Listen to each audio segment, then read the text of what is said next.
அனைவருக்கும் வணக்கம். தமிழ் கேஎஸ்ஆர் சேனலில் 11ஆம் வகுப்பு தமிழ் பாடத்துக்குரிய கற்பவை கற்ற பின் என்று சொல்லக்கூடிய பகுதி தான் தொடர்ந்து பார்த்துட்ருக்கோம். அதில் இயல் 6ஆவதில் ஒரு செயல் பகுதி பார்த்தோம். இரண்டாவது செயல் பகுதி குற்றால குறவஞ்சி என்று சொல்லக்கூடிய சிற்றிலக்கிய நூல், அதற்குரிய கற்பவை கற்ற பின் வினா. இதில் 2 வினாக்கள் கொடுத்துருக்கு. 2 வினாக்களும் ஒவ்வொரு வினாவாக பார்ப்போம். முதல் வினா, குறவஞ்சியில் கூறப்பட்டுள்ள அணிகலன்களின் பெயர்களை படங்களுடன் திரட்டி அணிகலன் அணியப்படுவதற்கான அறிவியல் காரணங்களையும் இணைத்து படத்தொகுப்பை உருவாக்குக. இது படத்தொகுப்பு மட்டும் கேட்டிருக்கு.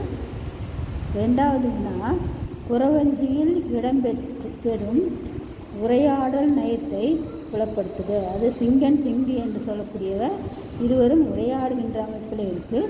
அந்த உரையாடல் என்னுடைய நயத்தை இதில் சொல்லப்பட்டிருக்கு. அந்த நயத்தை பாருங்கள். அதற்குரிய பகுதியை உங்களுக்கு தொடர்ந்து இந்த பதிவோடு இணைத்து தரப்படும். நன்றி, வணக்கம்.